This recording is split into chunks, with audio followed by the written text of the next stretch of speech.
May adlaw katawhan sa Dios sa Archdiocese sa Osamis sa ngalan sa tong talahoron nga Arsobispo Archbishop Martin Sarmiento Humuwa Didi ug uban sa mga kahugpungan sa mga kaparian sa tibok lokal nga simbahan sa Osamis kini inyong amigo gigala Father MJ Samonte. Maghahatod og pamalandong ninyo karong adlaw karon nga Huwebes sulod sa ikanapulog ni mga Domingo sa ordinaryong panahon. Pista karon sa kuta ang ato ang patron na diri sa Osamis o ang ilado kayo diri sa Misamis Occidental ug sa mga kasilinganang mga probinsya ug dioceses. Busa ang ebanghelyo atong paggabasahon ug pagapamanandungan karon atong pagkutloon sa ebanghelyo sumala ni San Mateo. Come to me all you are weary and burdened, and I will give you rest. Take my yoke upon you and learn from me, for I am gentle and humble in heart, and you will find rest for your souls, for my yoke is easy and my burden is light. The Gospel of the Lord. Praise to you, Lord Jesus Christ.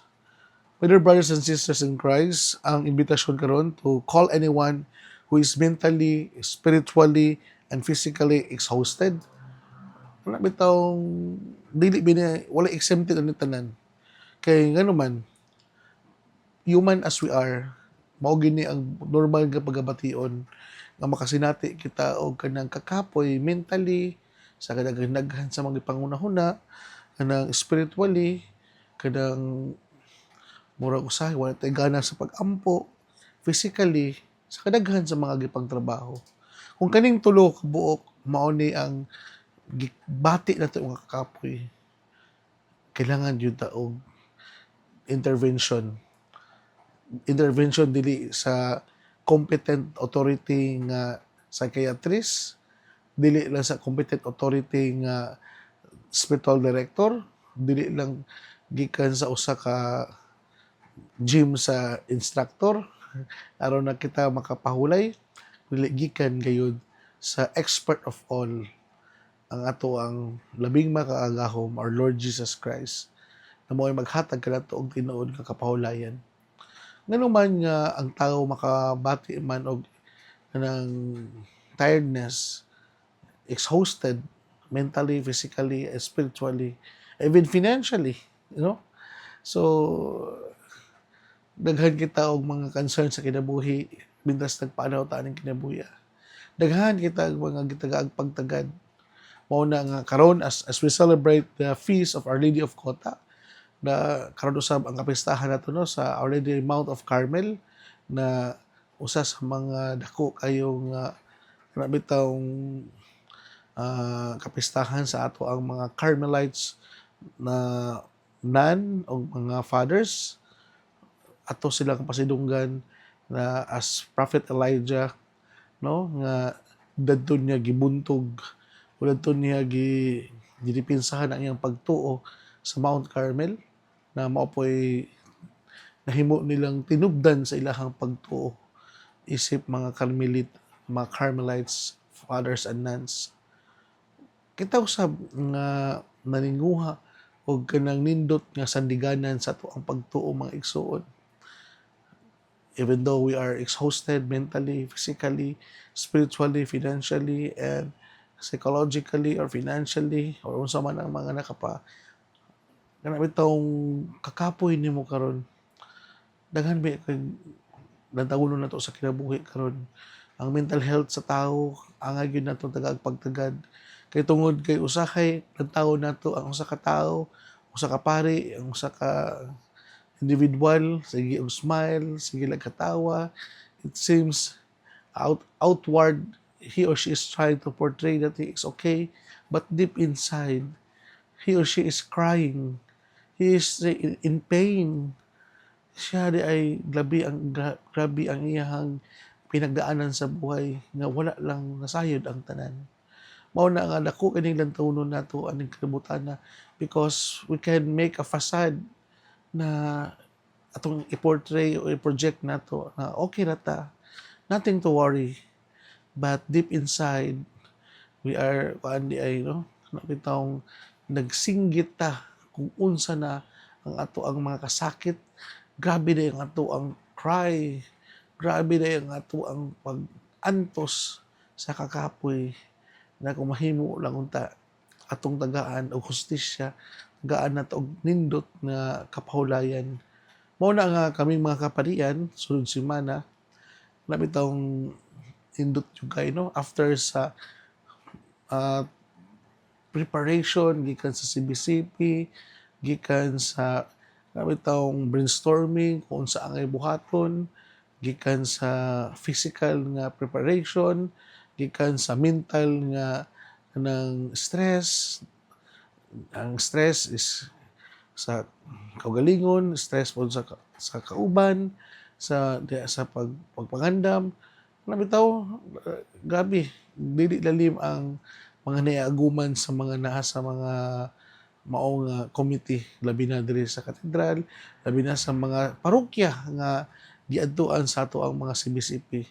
So, grabe yun, no? Grabe yun ang uban gani human sa CBCP. Labi na ito mahal na arsobispo na kasi dati o ganang physically tired, no? Mentally exhausted, pero mao lagi nga balance man ang kinabuhi. Naaman ang pag-ampo, naaman ang paghatag og medical concern, mao to nga nakabawi ra pud dayon. Pero ang nindot yung kaya ni mga igsuon, human sa mga long activities na nihaguman na to diri sa ato ang Archdiocese, sa CBCP, Pista sa Kuta, Sunday schedule, daily schedule, labi na diri sa katedral, natay gitawag na annual clergy retreat na pagasugdan karong Monday. So nindot kayo siya nga pahinumdum ka na tong tanan nga balanse ang kinabuhi.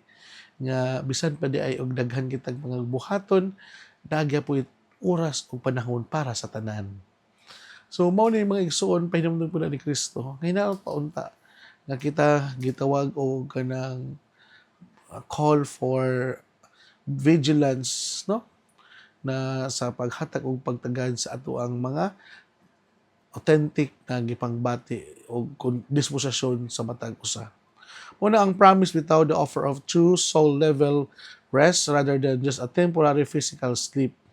Mao na nga nindot pud na kani ato ang pagabuhaton na annual clergy retreat sa kini ka pamaagi nga dili lang physical rest atong paghabuhaton kundi holistic na pagpahulay na pahulay gikan sa mga schedule, pahulay sa mga paghuna-huna sa mga concern sa kinabuhi kay paghimo kag wali maka ano na maka-drain ba pud na unsa imong istorya, unsa imong pamalandong, unsaon nimo nga unsa na pud imong buhaton na to inspire the people of God, ano ba?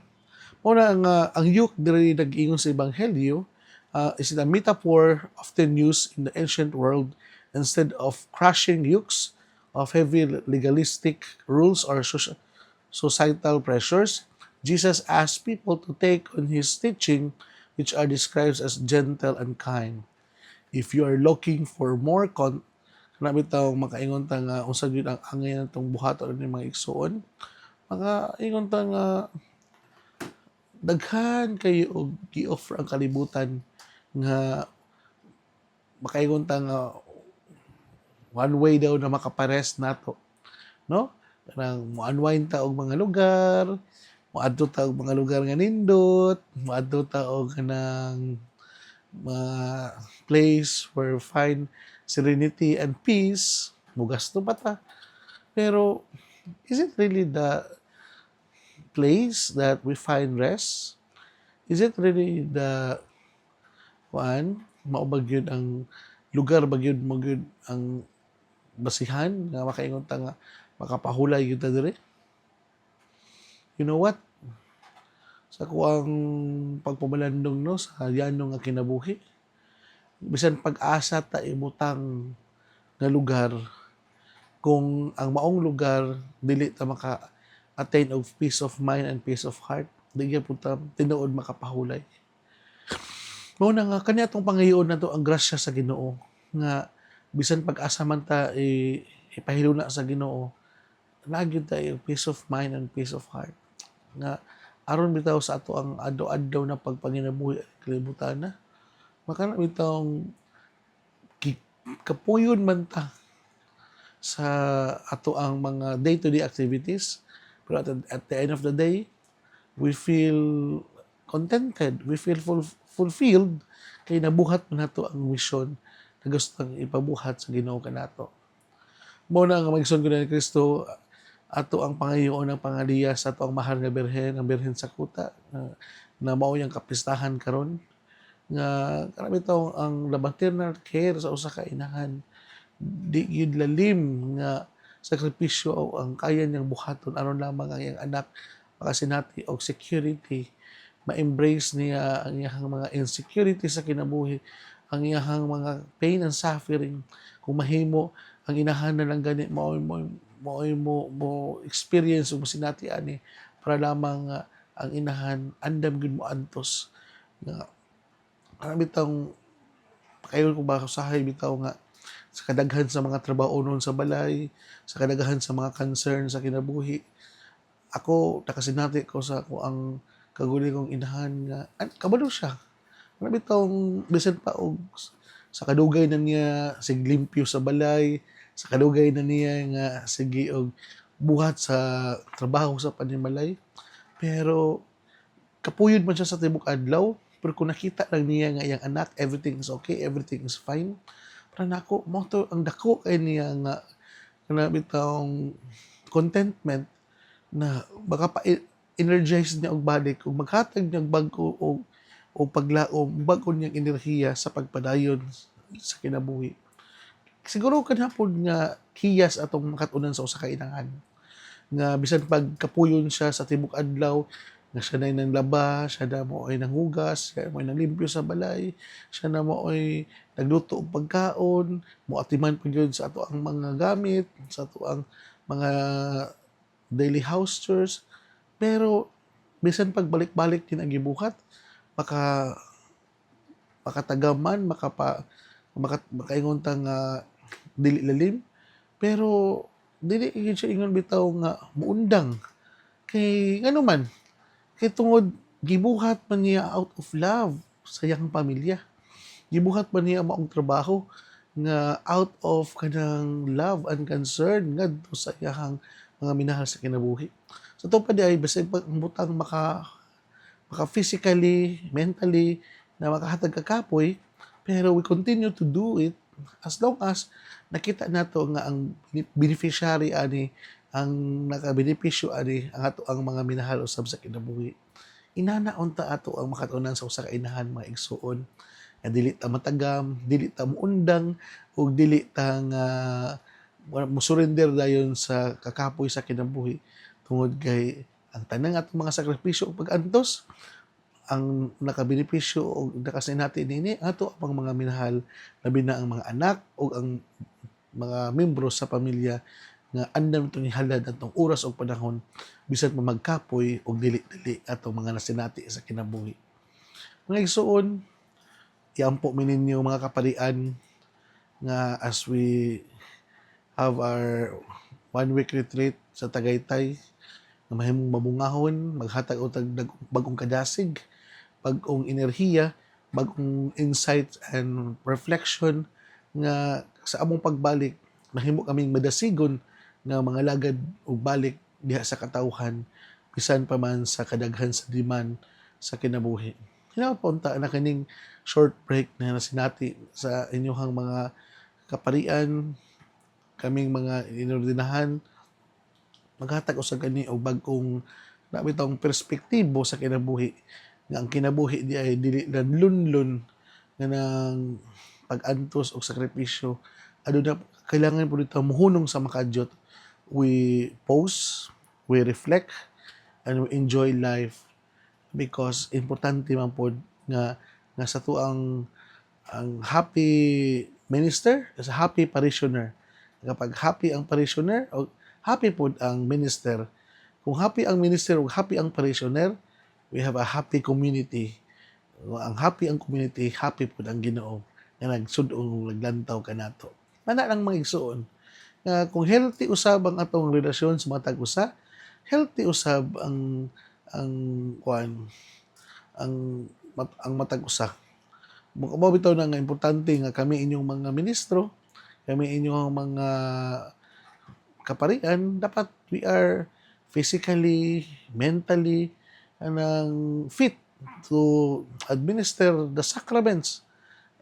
Dili bitaw for the sake of compliance lang, dapat kana bitaw pinaghandaan, pinagnilayan, o kana bitaw we are joyful in doing it.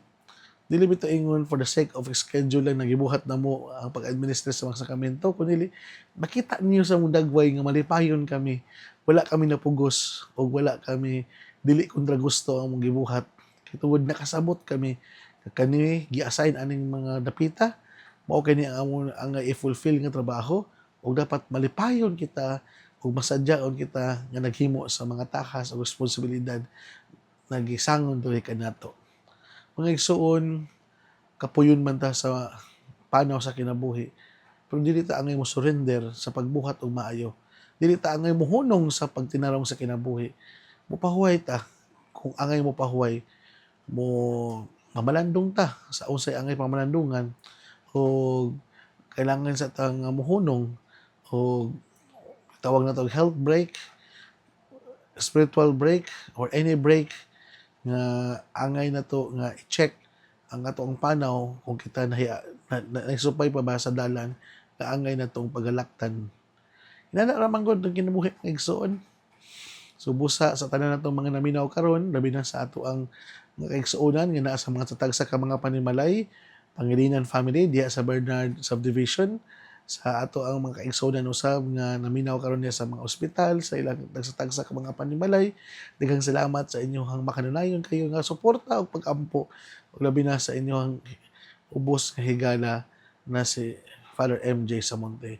Karon usab atong gisaulog ang birthday sa ato ang mahal na rektor dinhi sa Immaculate Conception Cathedral, si Father Lani Sereno. Joyful and blessed birthday, Father Lani Sereno. Daghang salamat sa imong igsuon nga pari. Wala lang nimo gipakita nga ikaw unsa ka approachable, unsa ka sensitive sa pangailangan usab sa imong mga kauban, imong pagapari, imong gasa sa kinabuhi, na himong gasa usab sa amoa nga ikaw nahimo na mong kauban dinhi sa katedral. Pauban na sa ngalan sa ako mga kauban nga kaparian, Father Kelly James o Father Mario Maghanap, daghang salamat sa imong pagagasa, Father Lani Sereno. Padayon sa pagbinutan, padayon sa pagkabalaan, o padayon sa imong pagkamahinatagon o sa imong mahinatagon sa imong oras o panahon sa pagpangalagad sa lokal nga simbahan sa Archdiocese sa Osamis.